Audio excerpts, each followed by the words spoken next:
always been relatively a lean person in my adult life. I was very overweight as a kid. Actually, and people don't believe me on that. I have to find some pictures of when I was in middle school, but I was a very husky is the term that we used to use back in that day. But I weighed more in seventh grade than I did when I graduated high school. So that's just a little bit of context right there. But in my adult life, I, grew, I kind of thinned out into my frame now, which is more of a leaner frame.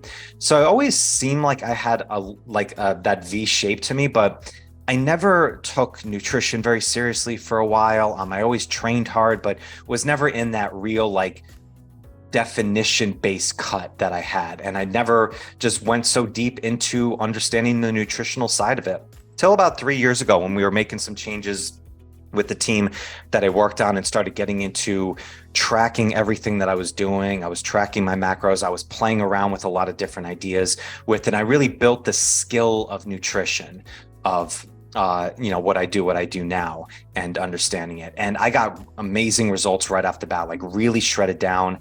And it was that point where I how lean can I possibly get? And I got down to under 5.5% body fat in the summer of 2020, like very, very lean in there. And I was like, oh, cool. This is just where I'm at now. And that first time I really went into a deep cut, I saw those instant results. And then I tried to keep that level of leanness while I wanted to put on some more muscle and add some more size to my frame. And when you do that, obviously you are going to put on some body fat along with muscle.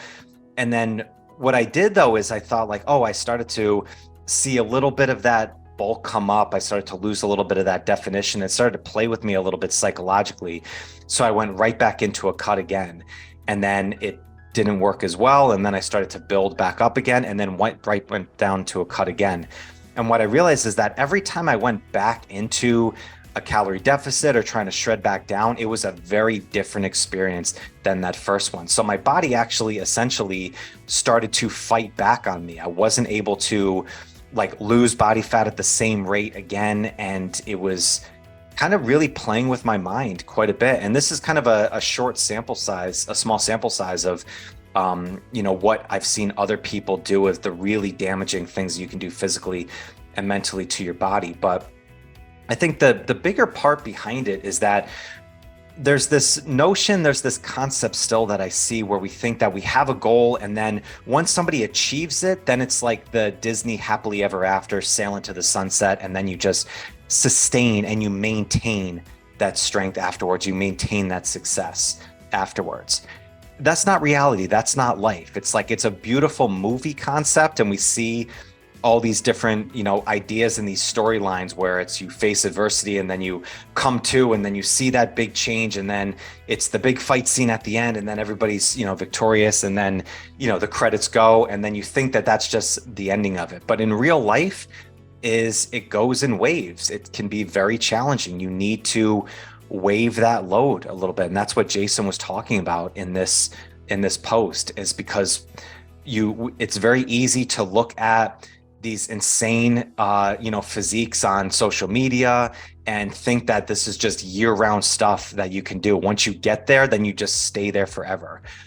And it made me think of the highway of strength that I developed in my own coaching program, where, once you get to a certain level of strength, we all want to maintain that level of success. We all want to maintain that body composition. But the way you actually maintain and you sustain that is to look towards the next goal, keep pursuing something else. Maybe you hit that body composition spot, but then you're looking at the next goal that you have and the next goal that you have. And when we're talking about goals specifically with this too, is I think it's so important and it's so vital that you take any external goals that we have and you need to go internal, really get deep into the why behind it. This is a concept that's talked about all over the place. I've talked about it numerous times of what is the why and start with why, but really it is so vital and so important that it's worth repeating over and over again. Because if you just have that external goal, if you want to look a certain way, or even in business, you want to succeed to a certain level or whatever it is,